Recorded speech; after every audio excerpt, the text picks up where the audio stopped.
Hey YouTube, how's it going? This is Dunnie Dash. Haven't been around for about 2 years. That got derailed once I started making music and everything, so I wasn't able to do my reviews like I would have liked to have. My bad, but there's just something that's been catching my attention I've been wanting to talk about for a while now. The PS4 and Xbox One. Now, you have 101 different sources. Angry Joe, IGN, GameSpot, anyone you want to look up. So, my rant, or whatever you want to call what's about to happen, you could probably see somewhere else, but this is just my own personal opinion. Now, I've completely disregarded the Xbox One, and yeah, for the reason of the whole DRM issues that they had back at E3 when they were announcing it, and all those different issues, I didn't really want to be a part of it. And also, Microsoft has been kind of doing us dirty for the past couple of years, 360 wound up breaking, and it was their fault. We didn't do anything to it. It was the red ring. Had to send it in for like 150, and we just didn't. We just decided not to do it because I'm not going to pay you to fix your product that you made that's faulty. So Xbox and Microsoft has really put a bad taste in my mouth. Now we went to Sony. Now we've had a PS3 for about maybe 4 years now. We've had our 360 for maybe 5 years, 6 years. Sony dropped the ball big time. I don't know if you guys remember, but there was a firmware update about maybe 2, 3, 4 months ago that basically bricked consoles, right? So we happen to be one of the unfortunate people that had our console bricked. We sent our PS3 in, and there was no way we could do anything about it. There was no backing up anything to an external hard drive. It was bricked. It was gone. There was no getting it back on or anything. So it was bricked. We sent it in. They sent us a new PS3 back, and all our data was deleted. Some of our DLC we couldn't get back because it was based off 2K servers, yada yada. Long story with that. Just some nonsense, man. And I think a lot of people know when you get your stuff deleted, you really don't want to sit back down and play a game like Mass Effect all the way back through, or mess around on NBA 2K a whole bunch, or Mortal Kombat, play through the whole story again when you've been playing it for years now. So while we still play the PS3 and everything, it's not the same, Anyway, so my point in that is, I think we went to the new generation of consoles a little too fast. I think we should have waited 2 more years, gone, and with anything, you can't fix all the bugs, I know that. Nothing's perfect, alright? Nintendo's, Atari's, everything had their issues, no matter what it is. But the frequency of the mess-ups that we've had with this current generation of gaming, it's ridiculous. The blue light of death, the red light of death, the yellow light of death. It's ridiculous. So now with the Xbox One and PS4, all the idiots that lined up to buy it the very first day, guess what's happening? Oh, with the blue light of death. Oh, my Xbox drive is eating my discs up.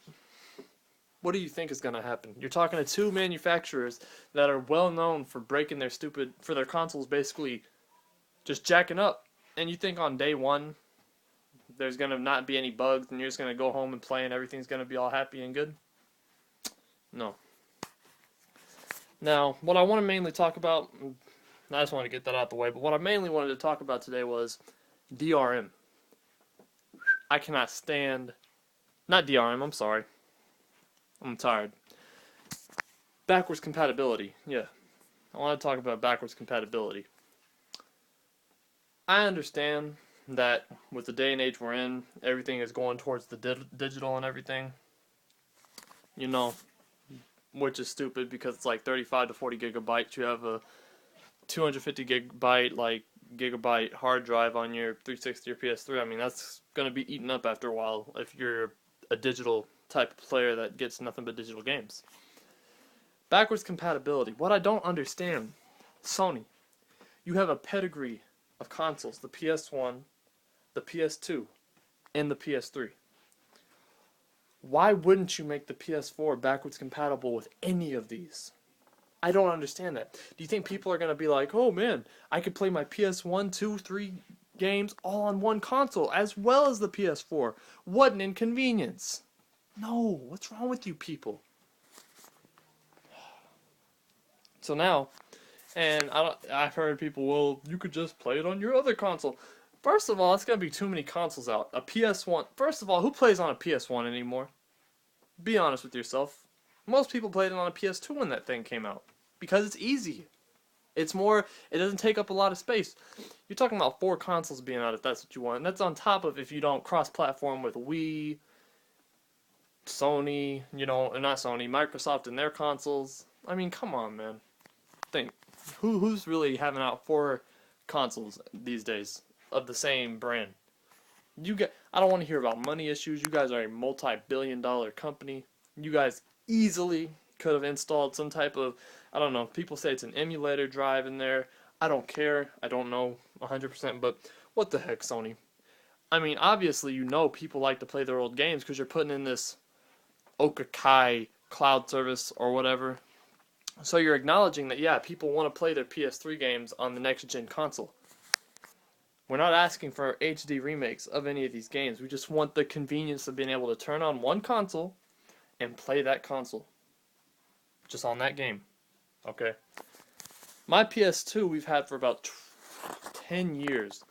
I mean, it's on its last legs, I mean, no console stays good forever. We've treated it right. But, I mean, some of the games just don't work. And I remember when I got the PS3, I thought, oh, well, it's backwards compatible, which it wasn't. It was a PS3 Slim.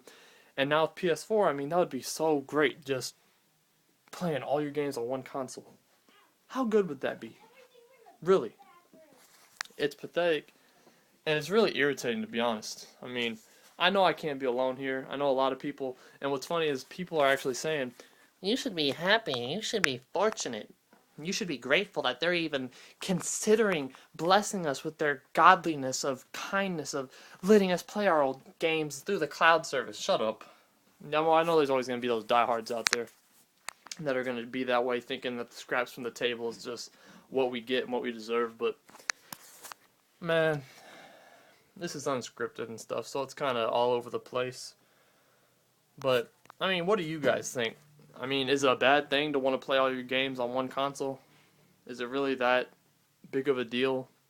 I mean, it's so much easier. You get to make internal memory cards. You don't got to worry about the hassle of memory cards. It's a wireless controller that's going to stay. You don't have to worry about the cords fraying like you did with the PS2. Just why, Sony? And Microsoft, I'm not even going to go because I haven't even done any research, but I can guarantee you they're not backwards compatible. And that's without any research whatsoever. Prove me wrong. I'm pretty sure you wouldn't be able to pop in Halo 4 and play it on the Xbox One. And that's without any research, because I just know how Microsoft works. Oh yeah. This video is getting a little too long, but those are just my initial thoughts on the PS3 and Xbox One. Only thing I'll give Xbox One is they do have those launch titles. They have Rise, Son of Rome, and Killer Instinct, which Killer Instinct doesn't even faze me, I don't care, but yeah, guys, I mean, we should petition, we should do something. Alright, we need to make them give us what we want, alright? Contrary to popular belief, we